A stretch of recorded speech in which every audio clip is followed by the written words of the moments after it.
번만 할게요.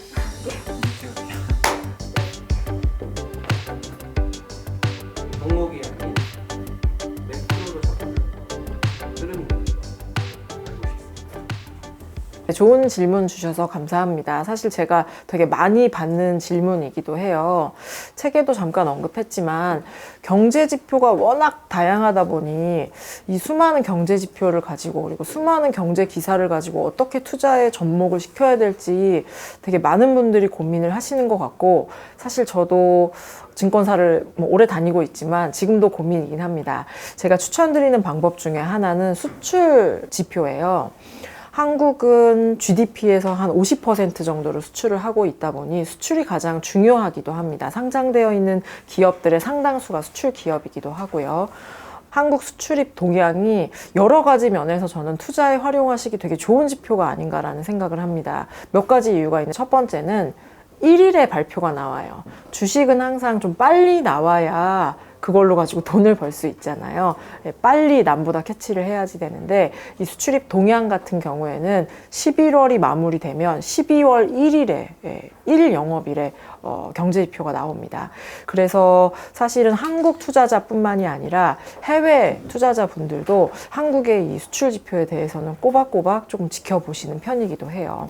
보도자료를 한번 꼭 보시기를 드리는데 15개의 주요 수출 품목, 반도체, 철강, 조선 이러한 품목들에 대해서 어느 국가로 나가고 있는지 그리고 각종 업황에 대해서도 산업에서 수출을 많이 하고 있는지 반도체 수출이 좋은지 조선 수출이 좋은지에 대해서 굉장히 상세하게 나와 있는 상황이고 주요 기업에 대해서는 업황에 대한 움직임들도 자세히 일목요연하게 정리가 되어 있기 때문에 저는 한국의 수출입 동향을 한 번씩 눈여겨보시면서 아 요즘 반도체가 좋구나 아니구나 조선의 수주가 좋구나 이러한 업황 동향을 파악하시는 데는 이 수출입 동향이라는 지표를 가지고 투자에 좀 잘 활용하실 수 있지 않을까라는 답을 좀 드리도록 하겠습니다. 투자했다가 엄청난 손실을 입고 차장님을 접하고 투자 관점을 잡으신 분인데 한 기업을 볼 때 중점적으로 봐야 되는 거. 기업을 보실 때 뭐 여러 가지 면들이 좀 있지만 사실 한국 시장은 성장주에 대한 그 프리미엄을 좀 많이 주는 것 같아요. 제가 가치주들이 이렇게 나쁘다고 생각은 안 하는데 이제 최근에 뭐 가치주들이 좀 올라가고 있긴 하지만 뭐 최근 들어서 있었던 일이고 그 기업들의 사실 문제가 아니라 그냥 시장 자체에서 아예 인정을 안 하는 그런 분위기들이 굉장히 높습니다. 그러니까 아무리 돈을 많이 벌어도 또 내년도에도 똑같이 돈을 벌면 앞으로 성장 못하니까 그냥 평가 절하를 해버리는데 아까 말씀드린 A라는 기업보다 돈을 훨씬 못 버는데 이 100억을 벌던 기업이 갑자기 막 300억을 벌면 시장이 뭐 환호를 하거든요. 그러니까 결국 투자분들이 좀 더 이제 시장보다 플러스 알파의 수익을 내려면 결국 지금 돈을 잘 버는 기업이 아니라 앞으로 잘 벌 기업들을 좀 찾아내셔야 되는데 그러려면 방금 이제 김효정 연구원님도 말씀하신 대로 수출 데이터 정말 중요하거든요. 그런 데이터들도 면밀히 체크하셔가지고 보니까 반도체가 뭐 몇 달 연속 계속 좋네 2차전지 수출이 좋네 이런 것들 좀 체크해 보시면 좀 좋을 것 같고 내가 전기차 섹터를 본다거나 그러면은 뭐 테슬라 자동차가 얼마나 잘 팔리는지 좀 복잡한 요소들이 있지만 그런 것들을 사실 좀 발품을 파셔가지고 성장주를 좀 발굴을 해내셔야 될 것 같아요. 그러니까 우리 한국에서는 성장을 못하면은 어쨌든 좀 인정을 못 받으니까 내가 관심 있는 기업이 내년도, 내후년도까지 성장이 좀 보인다. 그러면은 그 기업을 믿고 한번 투자해 보시는 것도 좋습니다. 요즘에 뭐 저희 유튜브 채널들이 워낙 많잖아요. 많은데 거기서도 뭐 잘 뭐 옥석은 가리셔야 되겠지만 워낙 양질의 정보들이 많이 공개가 됩니다. 그래서 뭐 김효준 연구원님 같은 분들도 이제 매주 또 3프로TV 나오셔가지고 좋은 얘기들도 많이 해주시고 계신데 그런 것들을 예전에는 접하기가 너무나 힘들었거든요, 사실. 근데 지금은 이제 너무나 쉽게 그냥 집에 가만히 앉아가지고 내가 뭐 과자 먹으면서도 그냥 편하게 들을 수가 있는데 그런 것들 통해서 이제 인사이트를 좀 얻을 수가 있는 거거든요. 그런 것들 통해서 내가 매크로도 좋지만 또 기업들을 본다라면은 개별 업종이나 기업들의 이런 데이터들이 좀 쌓이고 있구나 이쪽이 좋아지겠구나 이런 것들을 체크해 나가시면 돼요. 되게 어렵지 않습니다. 그리고 좀 더 공부를 하고 싶으신 분들은 뭐 당연히 저희 책 보시면 또 거기에 종목들 많이 나오니까 그런 것도 보시고 또 증권사마다 무료로 보고서들을 좀 많이 요즘에 좀 보게 해주잖아요. 그러니까 그런 거 보면 좀 더 디테일한 것들을 알 수 있으니까 뭐 일단 그런 걸 통해서 공부를 하시면서 가장 중요한 건 이 종목이 속한 섹터가 뭐 누가 생각해도 뭐 1년, 2년 정도 계속 성장을 할지 아니면은 내가 생각했을 때 이거는 성장은 못할 것 같다. 그런 게 있으면은 그거는 뭐 접어야 되겠죠. 그래서 저는 개인적으로는 한국 시장에서 좀 성공하려면 성장이 나오는 섹터를 좀 계속 발굴하셔야 된다. 이렇게 좀 말씀을 드리고 싶습니다. 올해 반도체, 전기차 이런 주도주로 이제 많은 이익을 보신 개미들이 많은데 차익 실현 욕구가 있으실 것 같아요. 팔게 되면 이 매도 시점을 어떻게 잡아야 할지. 그게 사실 매도가 뭐 여러 가지 이유들이 좀 있을 수 있잖아요. 내가 목표가까지 갔을 때도 뭐 있을 수가 있고 몇 가지만 그냥 말씀드리면 일단 가장 중요한 거는 뭐 예를 들어 삼성전자를 생각을 해보면 뭐 삼성전자가 뭐 마음속으로 7만 원을 목표가로 좀 제시했다면 7만 원이 갔을 때 누구나 팔고 싶은 욕구가 생깁니다. 근데 그게 7만 원이 고점인지 8만 원인지 일각에서 뭐 10만 원, 10만 전자 얘기도 좀 나오는데 알 수가 없어요. 그럼 내가 여기서 선택을 해야 되는데 어떻게 할 것이냐. 그러니까 세 가지가 있거든요. 일단 첫 번째가 내가 지금 삼성전자를 갖고 있어. 내가 이제 돈이 한정돼 있다고 생각을 해볼게요. 삼성전자 말고 다른 종목으로 내가 교체를 했을 때 더 이쪽에서 기대 수익률이 높을 수 있는 종목이 있는지. 그러니까 예를 들면 삼성전자가 뭐 사업 포트폴리오도 좋고 좀 너무나 좋은데 옆에 하이닉스 경쟁사가 이 디램만 거의 디램 위주거든요. 반도체가 훨씬 좋을 것 같다. 그럼 자기가 봤을 때는 굳이 삼성전자보다는 하이닉스를 샀을 때 이익률이 더 높을 수가 있거든요. 수익률이. 그럼 그건 한번 매도의 기준이 될 수 있어요. 더 좋은 쪽으로 교체를 하는 거니까 그게 하나의 방법. 물론 이제 거기에 따른 실패 리스크도 물론 있지만 내가 뭐 현금이 맞다면 그냥 하이닉스도 더 사면 되겠죠. 근데 그게 아니라면 더 좋은 종목이 있으면 교체하는 게 일단 좀 좋다라고 좀 생각을 하고 있고 두 번째 같은 경우는 이 종목을 내가 이제 샀던 이유가 있잖아요. 뭐 내가 단기 트레이딩을 할 수도 있고 아니면 삼성전자가 앞으로 뭐 배당을 많이 줘서 아니면 삼성전자가 이거 지금 애플의 시가총액이 2,000조인데 왜 삼성전자 400조밖에 안 되지? 이렇게 성장을 하는데 뭐 그런 여러 가지 이유들이 있거든요. 내가 그런 이유로 목적으로 투자를 했는데 그 투자 아이디어가 아무런 지금 변화가 없어요. 주가만 올라갔어요. 주가만 5만 원짜리가 7만 원 갔을 뿐이고 내가 생각했던 그 아이디어는 어떤 변화도 없고 오히려 더 가치가 좋아지고 있어요. 그렇다면 그건 팔 이유가 없는 거예요.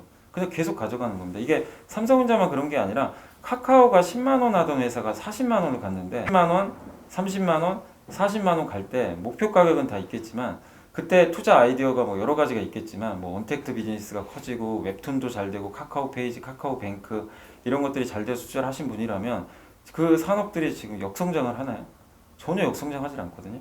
그럼 그냥 보유를 하는 거예요. 근데 만약에 거기서 내가 생각했던 뭐가 좀 안 좋은 것이 나와가지고 뭐 예를 들면 카카오뱅크의 뭐 수신액이 떨어진다거나 은행들이 다시 힘을 합쳐가지고 카카오뱅크를 앞서고 있다. 뭐 그런 게 나오면 그건 매도의 사유가 될 수가 있는 거죠. 그러니까 그런 식으로 투자 아이디어가 훼손이 되지 않으면 저는 계속 가져가는 게 맞다고 생각합니다. 그리고 세 번째는 매크로 이슈죠. 그러니까 뭐냐면 기업에 영향을 줄 수 있는 우리나라 기업들은 수출 기업들이 많으니까 수출에 영향을 크게 줄 수 있는 그런 뭔가 큰 악재가 나왔다. 예를 들면 2018년도, 19년도에 가장 큰 사고가 트럼프 대통령과 시진핑 주석 간의 무역 전쟁이잖아요. 이건 누구도 예측을 못했는데 어쨌든 악재가 생겨버렸고 이러면 수출 비중이 높은 우리나라 기업들은 큰 타격을 받을 수밖에 없고 실제 경기 민감 섹터들은 엄청난 주가 하락, 실적 하락을 겪었거든요. 그러니까 그런 것들이 생겼을 때는 내가 가진 기업이 당장 영향을 안 주는데 중장기적으로 큰 영향을 줄 수 있어요. 그런 것들이 매크로 이슈가 뭐 뜻하지 않게 갑자기 생기긴 하거든요. 그럴 때는 당연히 주식 비중을 내가 이 기업이 팔기 싫더라도 일부는 리스크 관리 하셔야 됩니다. 그래서 저는 그 세 가지 관점에서 그 조건들이 충족하면 그때는 좀 매도를 고려해 보시면 좋지만 그 세 가지가 다 아무 이유가 없다. 그러니까 지금 상황에서 뭐 내가 굳이 이 세 가지 요건에 안 맞는다. 그러면은 가격이 얼마가 가든 간에 뭐 옆에서 고평가다 뭐 이런 얘기를 하든 어쩌든 간에 그냥 소신대로 저는 그냥 주식을 계속 가져가는 게 맞다라고 생각을 하고 있습니다. 정보들이 이제 너무 넘쳐나다 보니까 팀장님이 생각하실 때 이거는 꼭 해라 하는 그런 투자 기본 원칙이 있다. 저도 좀 잘 안 하게 되는 거긴 한데 사실 한 분이 뭐 한 종목 가지고 계실 수도 있고 10종목을 가지고 계실 수도 있잖아요. 근데 그 종목의 뉴스를 되게 열심히 보게 마련이거든요. 근데 주식이라는 거는 여러 기업의 뭐 합이기도 하고 내가 생각한 거와 반대로 갈 수도 있어요. 그래서 저는 검색을 해서 뭐를 찾아보는 시간을 되게 줄이려고 하고 있어요. 약간 뜬금없이 들리실 수도 있는데 신문, 요즘 종이신문 잘 안 보시잖아요.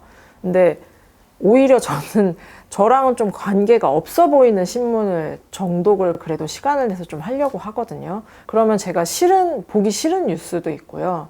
내 생각하고 맞는 뉴스 혹은 논평들도 있고요. 근데 이런 거를 약간 편식 없이 하시는 게 되게 좋은 것 같고, 최근에는 특히 유튜브를 통해서 많은 거를 접하시기도 하고, 너무 이 재생과 이거를 어디서 끊는지가 너무 쉬운 것 같아요. 버튼 하나면 그냥 그 영상이 좀 마음에 안 들거나 재미없는 것 같으면 그냥 이렇게 중단하실 수가 있잖아요. 근데 저는 아주 막 몇 시간이 드는 게 아니라면은 꼭 끝까지 조금 시청이든 완독이든 하시면 어떨까라는 생각이 들고, 그래서 저희도 5명이 책을 합해서 냈지만 이 사람은 좀 무슨 얘기 하는지 모를 수도 있고 와닿지 않는 부분이 있으실 수도 있을 것 같아요. 그런데 이거를 한번 쭉 정독을 하시는 것이, 저는 이게 뭐 올바른 투자랑 틀린 투자는 없는 것 같은데, 이거를 나중에 크게 실수하지 않도록, 그리고 내 생각만에 너무 빠지지 않기 위해서는 좀 싫은 뉴스도 좀 많이 보셔라라고 하는, 투자와 좀 상관이 없는 것 같은 대답을 좀 드리도록 하겠습니다. 실패한 투자 경험이 있다면? 많죠.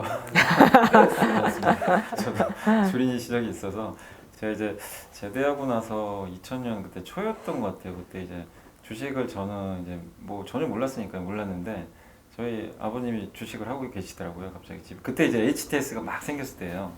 그래서 뭔가 하고 이제 들여다봤더니 뭐 이렇게 뭐 매수매도하면 뭐 갑자기 수익이 나더라고요. 그래서 좀 신기해서 이제 못 모르고 그냥 뭐 이것저것 사봤는데, 이게 이제 초심자의 행운 아시죠? 그래가지고 저도 진짜 그때 한 500만 원 갖고 시작했는데 아무것도 모르고 했는데 그냥 한 1,500까지 이게 쉽게 벌리더라고. 아, 주식이 이렇게 쉽구나. 뭐 이런 게 다 있지.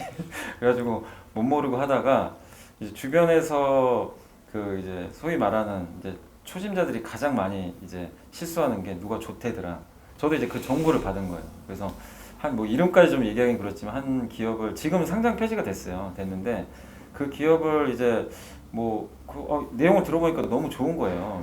그 당시에 또 알려지지도 않았고, 아 이러면 한 5배 먹겠구나. 이제 혼자 꿈에 부풀었죠. 1,500이 5배 가면 한 1억 가려나 이제. 그러고 전 재산 이제 그 주식에 있는 거 다 이제 거의 몰빵을 했는데, 결국에 이제 상장 폐지가 된 거예요. 몇 달 후에. 그러니까 아무것도 모르고 그냥 투자를 했던 거죠. 사실상 그때만 해도. 그러니까 초심자의 행운이라고 그냥 못 모르고 시작해서 돈을 벌다 보니까 너무 가볍게 생각을 해버린 거예요. 아, 이게 주식이 이렇게 쉽구나. 공부 안 해도 되네. 누가 뭐 준 돈으로 아니면 뭐 누가 준 정보만으로 이렇게 쉽게 벌리는구나. 근데 이제 그때 딱 당하고 나서 제가 이제 뼈저리게 좀 느꼈어요. 대학교 가면 그 도서관들 있잖아요. 그때 주식책을 그때부터 이제 도저히 안 되겠다 싶어가지고 주식이 뭔지를 이제 제대로 공부하기 시작했는데, 책을 읽어보니까 또 재밌기도 하더라고요. 이제 그때부터 공부를 사실 시작했거든요. 그래서 재무제표도 보고, 제가 사실 화공과인데 좀 뜬금없이 막 그쪽으로 막 꽂혀가지고 뭐 경제학과 수업도 많이 들어보고 그랬는데 너무 재밌더라고요. 그렇게 하고 나니까, 그 공부를 하고 나니까 무서운 거예요. 야, 주식이 이렇게 무서운 거구나. 진짜 내가 그러니까 너무 모르고 투자했구나. 이렇게 위험한 기업인지도 모르고 그냥 못 모르고 했구나.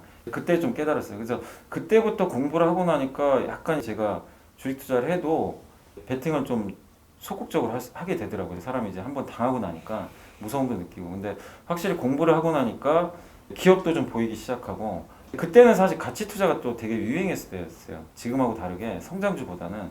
그래서 아, 왜 가치 투자를 해야 되는지 그런 것들도 좀 깨닫게 됐고, 그래서 다시 한번 좀 말씀드리고 싶은 뭐냐면은, 정말 요즘에 이제 주린이 분들이 워낙 많으신데 시장이 좋으면 그게 여러분의 실력이라고 착각하시는 분들이 되게 많으실 수밖에 없어요. 뭘 사도 먹을 수 있는 장이니까. 근데 그런 장은 1년에 몇 번 없습니다. 사실상 항상 어려워요, 시장은. 근데 그럴 때일수록 여러분들이 공부를 하시고, 공부할 수 있는 채널은 너무 많아요. 그래서 적어도 기본적으로는 재무제표 아니라도, 재무제표를 왜 좀 볼 줄 알아야 되냐면, 그걸 봐야 내가 아까 말씀드린 그런 상장 폐지 당할 수 있는 그런 종목들을 내가 투자를 안 할 수가 있어요. 누가 옆에서 알려주는데 그냥 재무제표도 안 보고 그냥 투자를 했을 때 그냥 믿고 투자해버리다가 당하는 경우가 너무 많거든요. 그래서 적어도 재무제표만이라도, 요새 뭐 유튜브도 많이 알려주니까 그런 것들을 좀 통해서 여러분들이 너무 초심자의 행운에 기대지 마시고 다시 한번 해보시면 좀 좋을 것 같습니다.